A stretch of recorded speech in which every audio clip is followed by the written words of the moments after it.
Le roi hi hi ha ha d'Alex Sander. On va bien se marier.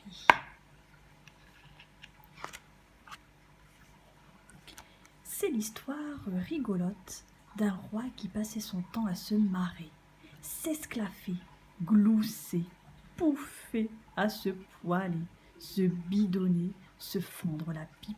Bref, à rire aux éclats, à en pleurer comme un bossu. En un mot, c'était un vrai rigolo. Sa Majesté le roi hi hi ha ha. Château Rigolo était d'ailleurs le nom de son palais, et il y régnait une franche hilarité. Même les tours se tordaient de rire, et souvent, la nuit, les serviteurs de cette drôle de majesté étaient réveillés en sursaut par quelques hurlements. De rire, bien sûr, car le roi hi hi ha ha riait même en rêvant. Tout amusait ce roi-là. Il éclatait de rire en se regardant dans un miroir, s'esclaffait sur sa royale balançoire. Il se gondolait sous la pluie et l'orage le plus noir. Et même face au grand méchant loup, il se fendait la poire.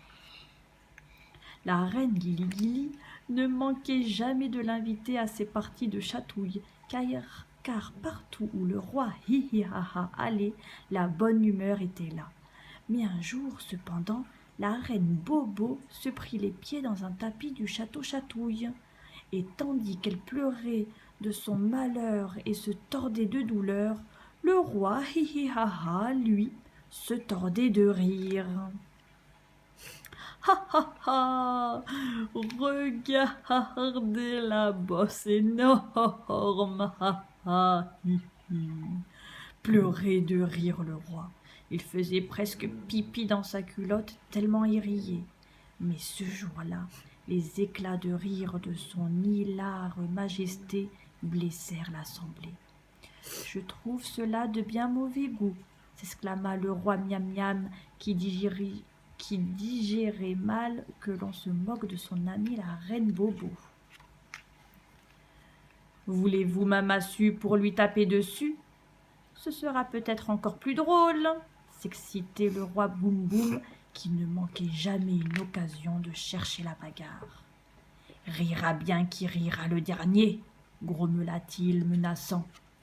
« Ne vous énervez point, triste sire !» lui répondit le roi hi-hi-ha-ha en lui chatouillant la barbichette. « Vous nous tapez sur les nerfs, petit rigolo !» lui répondit le roi Boum Boum. On verra si vous rirez encore lorsque vous aurez aplati comme une crêpe.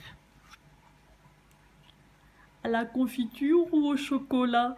demanda le roi hi-hi-ha-ha. C'est alors qu'arriva quelque chose d'extraordinaire, d'exceptionnel, quelque chose que personne n'avait jamais vu. La reine Bobo se mit à rire, et elle riait sans pouvoir s'arrêter. À la confiture ou au choco, répétait-elle sans cesse. Tous les rois et les reines s'approchèrent alors pour observer l'étrange phénomène. Il n'y avait pas de doute. La reine Bobo était pliée en quatre. Elle riait comme une bossue. C'est alors qu'un immense fou rire s'empara de l'assemblée. Hi hi hi hi hi, faisait la reine Guili-Guili-Guili. Waf waf waf waf, faisait le roi Boum Boum. Grand grand grand grand, faisait le roi Miam Miam. Hou hou hou hou hou, faisait la reine Bisou Bisou. Chacun se tortillait pour ne pas faire pipi dans sa culotte.